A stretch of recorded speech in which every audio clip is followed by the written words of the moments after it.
La richesse obtenue sans sacrifice d'effort se paie toujours d'une autre manière. Auteur inconnu.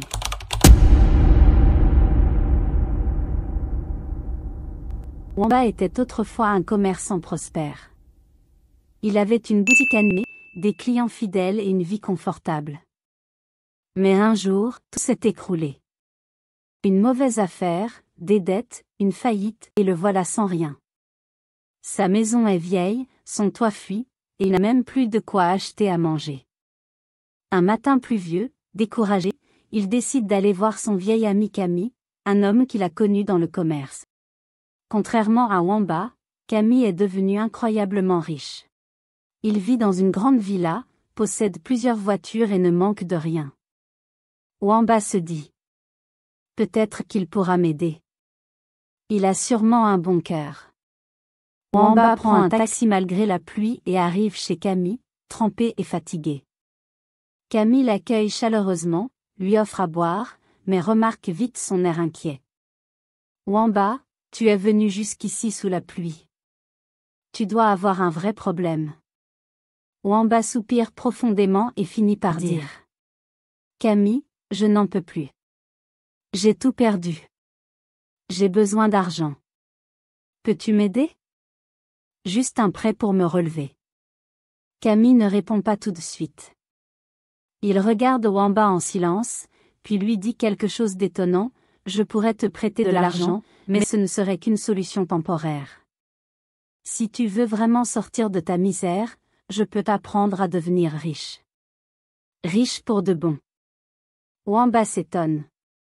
Mais, tu étais commerçant comme moi. Comment as-tu fait? Camille se penche vers lui, baisse la voix, et dit: pas par le commerce, Wamba. Par la magie. Wamba pense que c'est une blague, mais Camille est sérieux. Il lui avoue que sa richesse vient d'un sorcier puissant, Fifion Ribana, qui l'a aidé à devenir riche grâce à des rituels secrets. Mais attention, dit Camille, rien n'est gratuit. Pour devenir riche, il faut faire un pacte. Wamba recule un peu, mal à l'aise. Un pacte? Quel genre de pacte? Camille se redresse, pose son verre, et dit clairement: moi, j'ai dû donner quelque chose de précieux. J'ai sacrifié ma propre mère. Wamba est choqué. Il n'arrive pas à croire ce qu'il entend. Mais Camille continue: si tu veux, je peux appeler Fifion Ribana. Il viendra ici. Il t'expliquera comment ça marche. Après, tu décideras. Wamba est partagé entre la peur et l'envie. La misère lui fait honte, mais l'idée de vendre une vie humaine le dégoûte. Finalement, pris au piège par son besoin d'argent, il accepte de rencontrer le sorcier. Camille prend son téléphone et appelle Fifion Ribana. Le destin de Wamba vient de basculer. Peu de temps après l'appel, le sorcier Fifion Ribana arrive chez Camille. C'est un homme étrange, froid, aux yeux perçants.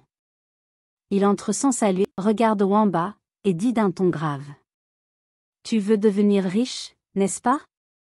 Alors écoute-moi bien. Il s'assied lentement et commence à expliquer les règles de la magie de l'argent. Il n'y a que deux chemins possibles, dit-il. Chemin 1, le sang. Pour recevoir la richesse, il faut offrir quelque chose de précieux, le sang. Tu dois sacrifier quelqu'un, un membre de ta famille, un ami proche, ou un ennemi. Le sang d'un être aimé garantit une richesse longue et puissante. Celui d'un ennemi apporte une richesse plus faible, mais reste efficace. Wamba est horrifié. Sorcier, je ne peux pas tuer quelqu'un. Même mes ennemis, je ne veux pas faire ça. Le sorcier le fixe, puis hoche la tête. Alors tu n'es pas un donneur de sang. Très bien. Il reste le deuxième chemin. Chemin 2, le rituel du coq. Ce chemin est moins cruel, mais plus risqué. Tu dois trouver un coq vivant, me l'apporter, et participer à un rituel. Je bénirai des grains de maïs avec l'aide des esprits. Ton coq sera jeté dans un enclos et devra picorer les grains. Puis le sorcier précise la règle la plus importante. Le nombre de grains mangés égale le nombre d'années où tu vivras riche. Mais si ton coq ne mange rien après 3 essais, tu mourras sur place. Wamba tremble, mais il préfère cette voie à celle du sang. Il accepte. Camille, pourtant si généreux au début, refuse maintenant de l'aider à acheter un coq. Wamba est donc seul. Il quitte la villa, sous la pluie, en direction du quartier derrière le cimetière, là où vit Fifion-Ribana. Sur le chemin, il aperçoit une maison avec un grand poulailler. Il n'y a personne autour. Il décide de voler un coq. Il saute le petit mur, attrape un gros coq noir, et s'enfuit en courant. Essoufflé mais soulagé, il attache l'animal avec une ficelle et se met en route vers la maison du sorcier. Dans la nuit noire, alors qu'il approche de la demeure isolée de Fifion-Ribana, juste derrière le grand cimetière, Wamba sent une peur profonde monter en lui. Mais maintenant, il est trop tard pour reculer. La nuit était lourde, oppressante. Un silence étrange régnait sur le quartier du cimetière. Wamba marchait lentement, son cœur battant à tout rompre. À chaque pas, la peur montait en lui comme une vague glacée. Le coq noir qu'il avait volé était attaché dans un vieux sac, secouant nerveusement ses plumes, comme s'il sentait que quelque chose n'allait pas. Arrivé devant la petite case du sorcier Fifion-Ribana, Wamba hésita un instant. L'air sentait le bois brûlé et l'encens. Il leva la main, frappa 3 coups secs, puis la porte s'ouvrit toute seule, dans un grincement sinistre. À l'intérieur, une lumière faible éclairait une pièce remplie de symboles, de bocaux étranges, de crânes d'animaux et de statues inquiétantes. Assis dans un coin, un autre homme attendait. Il se leva en entendant Wamba entrer. « Je m'appelle Pompidou, dit-il, avec une voix tremblante. Je suis arrivé avant toi. Le sorcier a dit que je passe le premier. » Fifion-Ribana s'avança lentement, comme sorti d'un cauchemar. Il tenait une petite calebasse remplie de grains de maïs dorés. « Messieurs, dit-il d'une voix grave, ce soir, les esprits vont décider de votre sort. » Il les mena derrière la maison, vers un enclos circulaire. La lune, pleine et pâle, éclairait faiblement les lieux. Le sol était sec, craquelé. Le silence était tellement lourd qu'on aurait pu entendre une plume tomber. Le sorcier leva les bras, ferma les yeux et entama une incantation étrange, mêlant cris, grognements et mots anciens. « Esprit des ténèbres, vous qui régnez sur les richesses et le sang, descendez parmi nous. » Le vent se leva soudain. Les arbres frémirent. Un frisson parcourut l'échine de Wamba. Fifion ouvrit les yeux, jeta les grains dans l'enclos et se tourna vers Pompidou. « Lance ton coq. » Pompidou, tremblant, jeta son coq dans l'enclos. Premier essai, le coq regarde autour de lui, effrayé. Il ne touche à rien. Il ressort. Pompidou se mord les lèvres. Ses mains tremblent. Deuxième essai, même chose. Le coq reste figé, puis recule et sort. Non, non, murmure-t-il. Fifion le regarde froidement. Troisième et dernier essai. S'il ne mange rien, ton cœur s'arrêtera ici même. Pompidou pousse un cri étouffé, jette le coq une dernière fois, mais rien ne se passe. Le coq ressort, sans avoir touché un seul grain. Pompidou pousse un cri de panique, titube, et s'effondre brutalement au sol, les yeux révulsés. Il est mort. Mort, comme promis. Wamba hurle intérieurement, son corps figé par la peur. La scène est trop réelle. Trop brutale. C'est ton tour maintenant, dit Fifion en se tournant vers lui. Wamba sent ses jambes faiblir. Il sent son cœur cogner dans sa poitrine comme s'il voulait fuir lui aussi.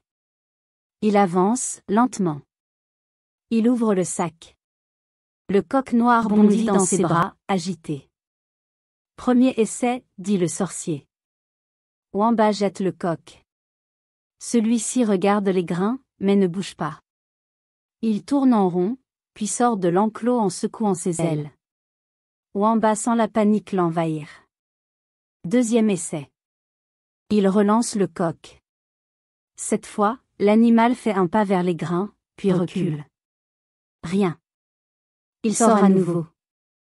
Troisième essai, annonce Fifion, les yeux brillants. Sois prêt à mourir si le coq refuse une dernière fois. Wamba tombe à genoux. Il serre le coq dans ses bras. S'il te plaît, mange. Mange, je t'en supplie. Il le jette une dernière fois dans l'enclos, le souffle coupé. Un silence. Le coq s'avance lentement, baisse la tête. Il picore un grain. Puis un deuxième. Et s'arrête. 2 grains, dit Fifion. Tu seras riche pendant 2 ans. Et ensuite, la mort viendra. C'est ton destin. Tu as joué. Tu as gagné du temps, pas la vie. Wamba reste figé, incapable de parler. Son sort est scellé. Il a échappé à la mort, pour un temps. Mais elle viendra. Et maintenant, le sablier est retourné. Le pacte est scellé. Wamba ne savait plus très bien comment il était rentré chez lui. Tout semblait flou, irréel, comme un rêve trouble.